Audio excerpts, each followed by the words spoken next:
Victor Gyokeres fires back after the Sporting's president's words, saying there is a lot of talk at the moment, most of it false. I will speak when the time is right. Fabrizio saying that he's firing back at the president there. But that is at the backdrop of reports last night from Portugal that Arsenal and Sporting had another meeting. No, Arsenal and the agent of Gyokeres had another meeting.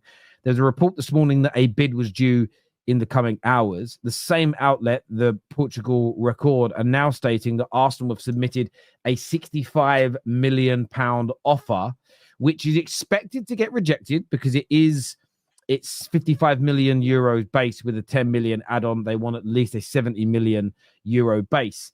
But big reports from Portugal that they've made that bid. Thoughts, Kunle? I'm excited. You saw how distraught I was last time we were on Terrace together, and it looked like Sesko was the main guy. But it's exciting. But what it does seem like's going on, Terry, is that something different Arsenal's approach in terms of bidding for. I think they're interested in both of them rather than waiting until one of them falls through and then going for Plan B. I think they're actively speaking to both strikers. That's what it looks like, because one day it's about Sesko, the other day is about Gyokeres. But boy, you know who I want? He's the proven guy. He's the one that can hit the ground running from the get go. We create chances for all strikers, and he's going to finish more than Marino and Havitz are, definitely. So this is exciting, and I believe if we go toe to toe with Man United for this player, we win. Just to follow on from, so Fabrizio shared his quote. Fabrizio has also said, at the moment, the situation is tense between Joarez and Sporting. Man United are calling on a daily basis, but the situation is tense with Arsenal and Juve also interested. So he isn't stating that Arsenal will put a bid in. He's stating that United are calling every day, but he is confirming that a lot of the tensions are more between Gyokeres and Sporting than anything else. So it does feel like this situation may not have a resolution particularly soon with the way because again, I don't think it's Arsenal's fault or United's or Juve's. But so what will the rest of the panel think? Is this the better option for Arsenal to pursue? Yes, obviously. You're on mute, George. I think Gyokeres is the best option in the striker market entirely at the moment. I mean, you have to look at value for money as well as quality. When you look at the quality side of things, and we talk about availability, we're only talking about strikers that are actually available at this moment in time. He's the best quality-wise. You look at Šeško, you look at Ekitike, they're probably the two, Osimhen, they're the three other strikers that are, available this summer. Gyokeres is the one that's a bona fide goal scorer out of all four of them. Now, when you look at the price for all four of them, Ekitike, Sesko, the clubs won 100 million euros. And Osimhen obviously comes with not just really a hefty fee, but comes with a massive wage package. So when you actually look at the value for money, Gyokeres is the best quality striker, the best value for money striker. I don't understand why Arsenal or Man United aren't pushing a lot harder for him now. Obviously, with this news coming out and what we've been seeing over the past day or two, it seems to be that Sporting's president is playing games, and he may be the sticking point between teams choosing to go for Gyokeres or not. But we are seeing all teams are playing difficult right now. Even Ekitike, we're seeing that they're being really stuck on that 100. They're not letting go of that 100 million euro fee, and nor is Sesko. So whichever you're going to have to choose between all these strikers, it's probably going to be a 5 or 10 million pounds difference. So whichever team it is, they need to go for the best one, and Gyokeres is quite clearly that. I mean, anyone's better than Sesko, but that's enough about Man United and Sesko. Gyokeres is the best at what I've been told Arsenal need, which is Arsenal create loads. They just need someone to put it in the back of the net. No striker on the market puts it in the back of the net more often in better ways than Victor Gyokeres. So he should just be the logical, perfect fit. Not one of these project guys who needs 2 years and he might not even be there, because Arsenal, whether they want to admit it or not, they do have a time frame they need to start winning in to keep certain players happy. William Saliba's not going to be sitting here in 2 years' time if he's got a striker that can't score goals, but he's a good project going, you know what, I'll sign on for another how many years? These Arsenal players, these key Arsenal players need to win now. Gyokeres gives you the best chance to win now because he solves your biggest problem. I don't see why people are trying to make fucking complex equations out of simple math. Victor Gyokeres scores the most goals. Arsenal need goals. Put him in the team, it's goals. Easy. I think Ekitike is one to watch. I think I wouldn't be Yeah, but surprised Arsenal tomorrow. not in for him though.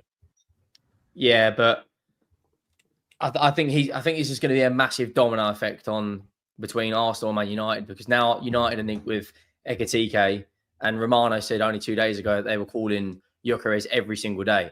I think Arsenal signed Sesko, and I think Man United signed Gyokeres, because I think Arteta he wants Havitz to start the beginning of the season in that number 9 role, and he wants someone to rotate him with. I don't think they sign they sign Gyokeres, he immediately goes in the number 9. I don't think that's what Arteta wants. And now that the whole situation's come out that Gyokeres is unhappy, Arsenal would have known about that a week ago. Hence why they're in concrete talks with Sesko. But Henry, if you imagine United sitting in the no background, matter who they sign, is going to start over Havitz. Like they're going to start. Yeah, over literally. Havitz. Not straight away. He's going to get eased in. multiple times that Arteta wants Havitz to start at the beginning of the season. Ornstein said it on Sky Sports that Havitz is going to play a big role in the number 9. You're not signing Gyokeres to rotate him with Havitz. Yeah, I don't think this is the thing, Henry. Rotating It's not necessarily a rotating thing. Sorry, Dan. I just don't think you're signing any of those players as a rotation option. I don't think Arsenal are doing that. Arsenal have rotation options in Havitz and Marino and Jesus for whoever comes in. I think that's what those players become. Havitz and Marino are lucky that they can play in different positions, but genuinely, like Arsenal are not going to go and pay that amount of money when they've only spent 60 million on strikers, 100 million at a push, maybe. The thing is, we spent 45 million on Jesus. That's it. Okay, and Havitz is what, 60? Yeah, but he was bought as a midfielder. But it's one of them ones. Yeah, where Havitz will start as the 9. The Havitz thing needs to stop. You've had he'll start as the 9. He'll start as the 9, but the 9 that we sign will get eased in. That's the only thing that will happen. Like within he'll get eased in, but no one is going to Arsenal to be a rotation option as a striker. Yeah, unless they quite 100%. Obviously are. They're coming in as the main man. Mikel Arteta's not given up on the Kai Havitz midfielder thing. Mikel Arteta is a lot of things, and stubborn is one of them. You might have had to curtail Kai Havitz in midfield for a couple of years, but if he gets a striker, you best believe he's trying out Havitz in midfield again.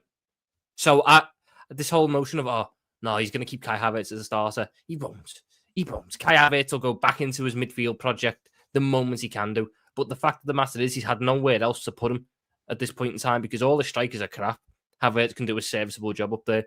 It would be insanity for Mikel Arteta, who has missed out on a title for the last 2 years because his team didn't score enough goals, to continue to play an attack which doesn't score enough goals, and to turn away people who score lots of goals to stick by the attackers who don't score enough goals. It doesn't make sense. And I know Mikel Arteta makes a lot of stupid decisions, but I don't think he's clinically insane. So I don't think he's going to sit there for the 3rd summer running and turn down another striker who scores lots of goals. I think the United situation, especially when they're paying that money. I don't think United will go in for it. They want €100 million, and their director of football, according to Plettenberg, so unless you pay, if you don't pay the 100 million, you're fucking off. I think they're everyone's Euros, about 85 million quid. Yeah. For Ekitike. He's only 22. Yeah, I think he's fantastic. He can play across the front 3 as well. With this Gyokeres situation, now that he's putting out Instagram stories and his agents feeding the Portuguese press and Romano's got it, it's gonna that price tag will come down, and United and Arsenal will look at this. I think the Gyokeres situation drags out till August. I don't think he's signed. I think it's going to drag out, and then he'll probably be signed for. I've actually got a feeling his saga might go on how Osman's saga went last season, where teams are always supposedly in for him. Someone's always about to bid. We was linked with Dybala every fucking year. I can see that happening. And I can see that if he doesn't, I think what he needs to do is fix the situation with Sporting and understand what the price they want to get him out, so his agent can clearly communicate that to these other clubs. Because right now it does look like that's where the miscommunications happen, and that's where the friction is going to be. Because if the club and Gyokeres can't agree on a price, then no other teams are going to agree on the price for Gyokeres. Because although, like you said, that it's not as much money as some of these other players, the clubs are still clearly reluctant to pay this for him. And I mean, yeah, man, he's got to sort his situation, because he can start putting himself in a situation like Osman and pretty much clubs are going away from Osman. The Saudi even said his wages are too expensive. But then you know there's a problem. Like, yeah, but that the wages issue isn't there with Gyokeres so much, is it? I don't think. Your boy, I genuinely think the biggest problem in this whole situation isn't Gyokeres, isn't Sporting. I think it's the agent. The agent's looking at this. It's his last and only ever big deal he will get for Gyokeres. He has to make as much in agent fees as possible. So he will drive the fee down so that he can make more in agent fees. And I guarantee you that is the stumbling block in this deal.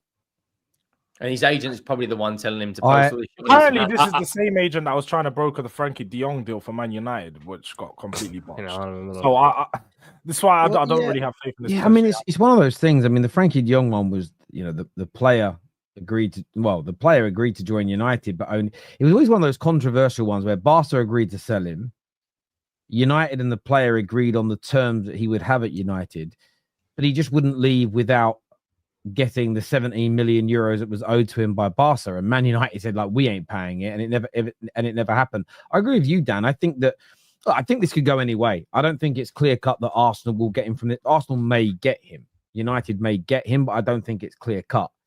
One of the things that I feel this all answers, though, is for about 2 weeks you had those bitter people that were like, well, he can't be very good, because why would no one have put an official bid in for him already? I think this shows exactly why an official bid hasn't gone in for him yet, because between the clubs and the agent and obviously he will act as a bit of a broker, they can't come to an agreement on the fee. Joarez's camp are saying one thing, Sporting are saying another.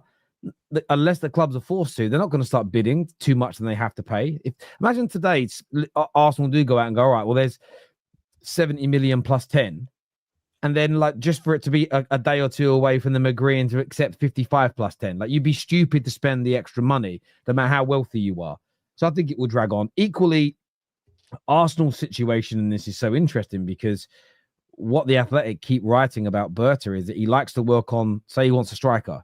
He'll work on two, sometimes even 3 deals at the same time, get them all very close to completion before actually finally making their mind up. So one thing I would say to Arsenal fans is, if that's true, strap yourselves in. You're going to have more links than ever before, but you're also going to have a lot of reports of deals being close, and they could all be fucking true.